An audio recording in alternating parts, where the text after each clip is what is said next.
Please subscribe my YouTube channel Story Talk and press the bell icon.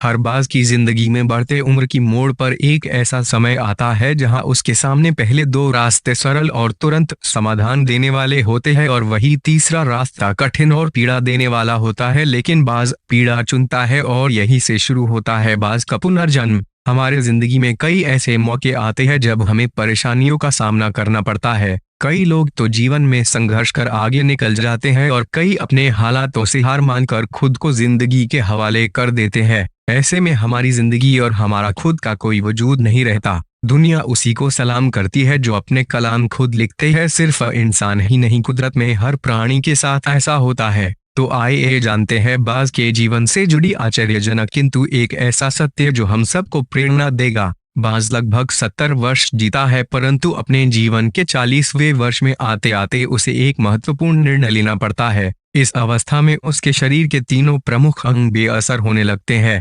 पहला, पंजे लंबे और लचीले हो जाते हैं और शिकार को पकड़ने में कमजोर हो जाते हैं। दूसरा, चोंच आगे की तरफ मुड़ जाती है और भोजन निगलने में मुश्किलें पैदा होने लगती है। तीसरा, पंख भरी हो जाते हैं और सीने से चपटने से कारण पूरे खुल नहीं पाते हैं और उड़ाने सीमित कर देते हैं। भोजन ढूंढना, भोजन पकड़ना और भोजन खाना, तीनों प्रक्रियाएं अपनी धार खोने लगती है। उसके पास तीन ही रास्ते बचते हैं, या तो अपनी शरीर छोड़ दे, या अपनी प्रवृत्ति छोड़ गिद्ध की तरह त्यागी हुए भोजन पर निर्भर हो जाए, या फिर स्वयं को फिर से स्थापित करें आकाश के साफ और से जाहिर बादशाह के रूप में। जहां पहले दो रास्ते सरल और तुरंत समाधान देने वाले हैं, वही तीसरा अत्यंत पीड़ादायी और लंबा। बाज पीड़ा चुनता है और स्वयं को फिर से स्थापित करता है। वह किसी ऊंचे पहाड़ पर जाता है, एकांत में अपना घोंसला बनाता है और तब शुरू करता है पूरी प्रक्रिया। सबसे पहले वह अपनी चोंच चट्टान पर मार मार कर तोड़ देता है। अपनी चोंच से अधिक पीड़ादायक कुछ भी नहीं है पक्षीराज के लिए।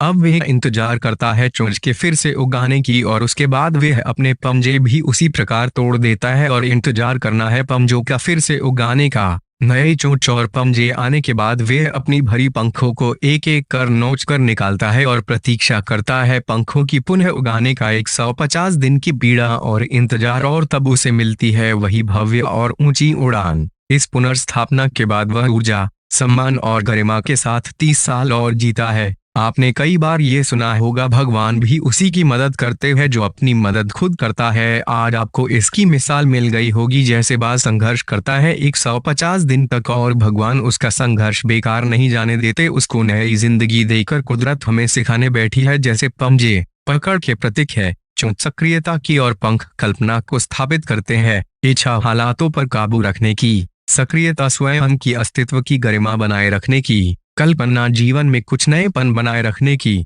हम में भी 40 तक आते आते इच्छा, सक्रियता और कल्पना तीनों के तीनों निर्बल पड़ने लगते हैं। हमारा व्यक्तित्व ही ढीला पड़ने लगता है। आधे जीवन में ही जीवन खत्म होने जैसा लगता है। उत्साह, आकांक्षा, ऊर्जा नीचे की ओर जाने लगती है। हमारे पास भी कई विकल्प होते हैं, कुछ सरल और कुछ पीड़ादायक। हमें भी अपने जीवन के मजबूरी भरे अतिलचीनेपन को त्याग कर काबू दिखाना होगा। बाज की पंजों की तरह हमें भी आलस पैदा करने वाली वक्र मानसिकता को त्याग कर ऊर्जा से भरी सक्रियता दिखानी होगी। बाज की चोंच की तरह हमें भी भूतकाल में जकड़े अस्तित्व के भारीपन को त्याग कर कल्पना की आजाद उड़ानें भरने होंगी। बाज की पंखों की तरह 150 दिन ना सही 1 माह ही बिताया जाए स्वयं को दोबारा स्थापित करने में। जो शरीर और मन से चिपका हुआ है उसे तोड़ने और नोचने में पीड़ा तो होगी ही, बाज तब उड़ाने भरने को तैयार होंगे। इस बार उड़ानें और ऊंची होगी, अनुभवी होंगी और अनंत की ओर